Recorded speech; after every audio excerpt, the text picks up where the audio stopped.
Have you felt it lately? Like every time you go shopping, something costs more than it did last month? But the news keeps saying inflation's cooling.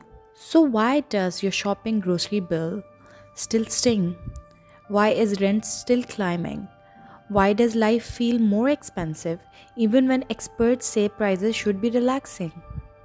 Here's the real story. We are not just coming off an inflation spike.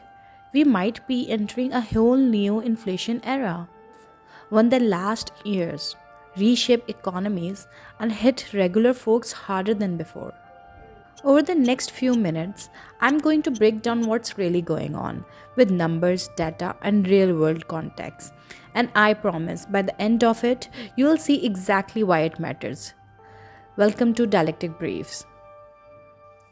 First, relax for a second. It's not panic time, but it is confusing. Because 2025 is a weird mix of calm and warning signs. On the other hand, International Monetary Fund IMF projects global inflation about at 4.2% for 2025, heading towards 3.7% in 2026. On the other hand, core inflation, especially in services, food, and energy, remains sticky across many economies. Growth is muddled. Global GDP growth is forecast at roughly 3.1% in 2025 and 3.0% in 2026. So, yes, global prices overall might be drifting down from their peak, but that doesn't mean everyday expenses will drop accordingly. It's more like the world resetting its baseline, and we don't yet know where the baseline will settle. Alright, so what's preventing prices from falling comfortably? Four big structural shifts are quietly stacking up. 1. Global fragmentation and trade drama. The world's connecting threads, trade, supply chain, global finance, are fraying. Recently, a top official at the Federal Reserve Bank of Boston warned that this fragmentation could revive inflation pressure globally. Less integration means higher cost for shipping, manufacturing, parts, which ripples all the way from your monthly grocery bills. 2. Services, energy, and food, the hard to cool trio. In many developed economies, services inflation, think rent, grocery, transport, food, remains elevated even as goods gets cheaper. Energy and food prices remain volatile thanks to climate stress, supply chain fragility, and resource competition. That combination hit consumers hard, especially in everyday essentials. 3. Labor wages and structural costs. In many countries, labor markets are tight, wages are rising, employers pass costs on to consumers, which means that even if raw material gets cheaper, services and wages keep pressure on overall inflation. 4. Economic risk, debt, and uncertainty. Global debt levels are high. Trade uncertainty, geopolitical risk, climate events all remain threats. According to IMF, these risks could keep inflation above central bank targets in many economies, even if headline CPI dips. Basically, this isn't a classic boom bust inflation cycle, it's a structural reset. Given these structural headwinds, here's how I see the next 5 years shaping up. Three phases you will feel in your wallet. Phase 1. Prices might ease a bit. Inflation numbers look healthier on paper, but services, food, energy, those stay stubborn. Everyday life gets only a partial break. Phase 2. Supply chains get expensive again.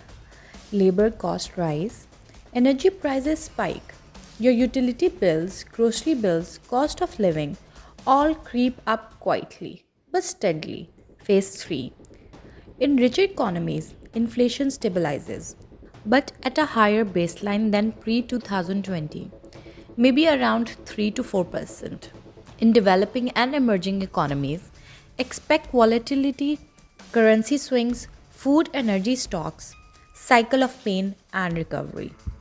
If you live in a vulnerable economy, the new normal might feel more like a ride on a roller coaster than a smooth path.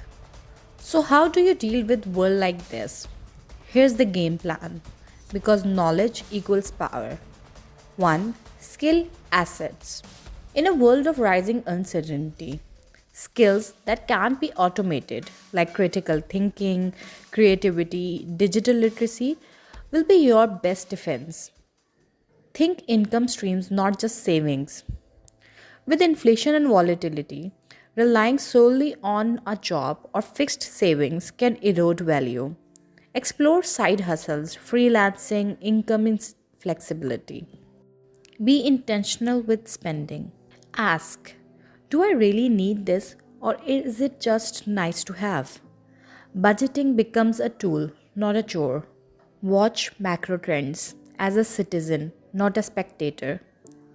Energy cost, global trade, supply chain shifts, climate events, they'll shape everyday prices more than just policy announcement.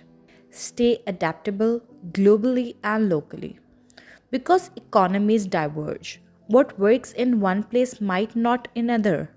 Be aware, globally connected but locally grounded becomes key. Look, this era isn't about doom, it's about transition. And transitions are messy, but they also open doors.